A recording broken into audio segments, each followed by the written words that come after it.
Hey, I'm Matt, and you're watching Nothing New, where we explore the ancient roots of modern culture. Today, we're going to be looking at one of the most famous and yet misunderstood ideas from ancient Greek culture, the sin of hubris. As we'll see, many Greek philosophical terms and ideas would end up being adopted and adapted by later Christian culture, which will be one of the hurdles in truly appreciating the culture of ancient Greece. We're going to have to distinguish between historical reality and later romanticized or religious interpretations of history. If you study ancient Greece, you've probably seen hubris framed with a Christian tinge, as the sin of excessive pride or self-confidence, which is certainly one side of it. But the often unappreciated side is that hubris was actually a punishable offense, essentially equivalent to aggravated assault in modern law. That's what we'll be exploring in today's episode. And for more videos on Greek culture, make sure to subscribe. We got new videos coming out every week. Anyways, let's get into it. The best place to start understanding any Greek idea is usually to see what Aristotle has to say about it. In this case, in his work on rhetoric, he tells us that hubris consists in doing and saying things that cause shame to the victim, not to obtain any other advantage for oneself besides the performance of the act, but simply for the pleasure of it. Retaliation is not hubris, but revenge. The cause of the pleasure felt by those who insult is the idea that, in ill-treating others, they are more fully showing superiority. Young men and the rich are hubristic because they think they are better than other people. Examples of hubris can be found most often in mythology, theater, and other literature, but to understand what it meant in Athenian legal terms, we need to go to the legal speeches of the famous orator Demosthenes. In the introduction to a modern translation of Demosthenes' speech against Medius, scholar Andrew Wolpert points out that hubris had a rather different meaning for the Athenians than it does today when it is used in discussions on drama. There remains disagreement about the full range of its meaning and about which connotations were core and which were ancillary, but hubris generally refers to an act that dishonors another. It is an attack on the dignity of the victim, and for this reason it is often violent and sexual. Hubris is the offense of a man who thinks too much of his own worth and too little of his victim, and who acts in ways that shame, humiliate, and dishonor others. For this reason, hubris can be viewed as a threat to the democracy, and according to Demosthenes, this is why even slaves were formally protected by the law on hubris. The Athenians were not concerned about slaves per se, rather, they extended such protection to prevent hubris from occurring in the first place. It's important to stop and appreciate that this was not just a crime against the victim, but all of society, as proper conduct in public life was highly valued. This was a culture where issues were debated in the public square, not in TV studios, and votes were taken by a show of hands and not by ballot boxes. One of the most important skills a person could have was being a good speaker, which is why people like Demosthenes and the 10 famous Attic orators were near celebrities in their own day. We're going to cover the importance of rhetoric in more depth later when we cover the Sophists, but I think the career of Demosthenes can give you an idea of how many opportunities there were for a powerful orator.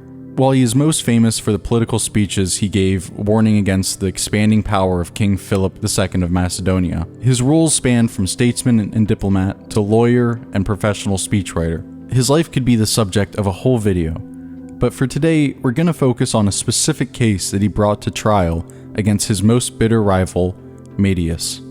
All we know about Medius is he's a major dirtbag. The only records we have of him is how crappy he was to Demosthenes. The man broke into Demosthenes' house and tried to take it from him. The whole place. The guy tried to steal Demosthenes' entire house. The last straw would occur at the famous festival of Dionysus, known as the Greater Dionysia, perhaps the greatest theatrical event of the year for 5th century Athens. It was a religious celebration that began with a huge procession to usher the sacred statue of Dionysus from outside the city and all the way to the theater of Dionysus, where they would hold a week-long competition of comic, tragic, and satiric plays. There was lots of drinking, excess, and lewd behavior, so you know it was a great time.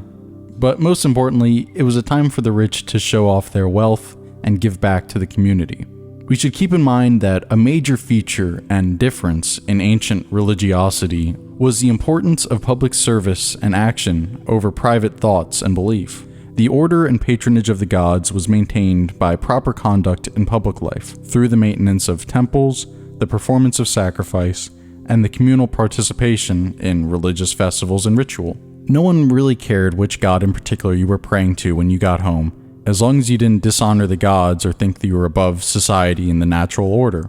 That's one of the reasons why the relatively tolerant Roman Empire persecuted early Christianity, since Christians wouldn't perform the public duties of sacrifice to what they saw as false gods.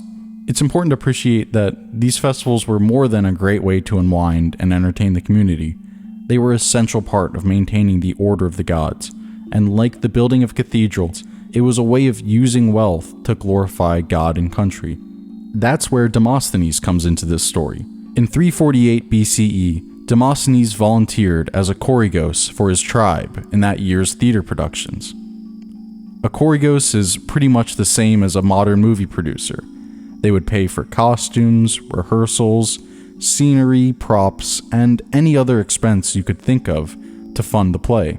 On the day of the competition, as Demosthenes waited in the orchestra for the chorus of singers, Medius, in front of the large audience of their fellow citizens, went up to Demosthenes and punched him in the face. Well, of course, no one likes being punched in the face. The real outrage was being insulted and dishonored. As Demosthenes tells us, for it was not the blow, but the indignity that roused the anger. To be struck is not the serious thing for a free man, serious though it is, but to be struck with outrage. The one who strikes, Athenians, could do many things which the victim would find it difficult to put into words, by gesture, by look, by tone. When he commits outrage or acts out of enmity, when he throws punches, when he strikes a face, these are the things that provoke men and make them lose control of themselves if they are not used to insult. No description, men of Athens, can bring the outrage as vividly before the hearers as it appears in truth and reality to the victim and to the spectators. As we can see, this was more about being disrespected than just getting in a little fist fight. It's kind of like the idea of fighting words and the sort of bullying behavior that's intended to provoke and humiliate the victim. And again, it shows us the importance of proper conduct in public life. Demosthenes argues that this is more than about justice for himself, but for all of society. Since when one victim does not obtain justice, everyone ought then to expect to be the next victim and ought not to disregard these offenses or wait until they happen to him, but be on the lookout as far ahead as possible. Perhaps Medius hates me, but each of you is hated by somebody. Should you then give any enemy the power to do to each of you what Medius has done to me? I do not think so. Therefore, do not, men of Athens, hand me over to him. Think about it. Very soon, when the court is adjourned, each of you will go home, perhaps one more quickly, another more slowly, not at all concerned, not turning his head around, and not afraid whether some friend or enemy will cross his path, whether the man will be tall or short, strong or weak, or any such sort of thing. Why not? Because he knows in his heart and holds trust and confidence in the community that no one will seize him, subject him to outrage, or hit him. If you walk freely, without fear, will you not guarantee the same to me before you go? As we can see, though hubris has most often been portrayed in literature from ancient Greek tragedy to early modern works like John Milton's famous epic poem, Paradise Lost, the reality of hubris has less to do with religious vice and virtue and much more to do with civic vice and virtue. This is a topic that will surely come up again in later videos, but for today, I just want to focus on hubris through a societal lens to show one of the many values which gives us insight into ancient life. Next week, we'll see some of those values be deconstructed as we explore Xenophane's critique of the popular view of the gods. That's coming up next week. I hope you're excited, and I'll see you then.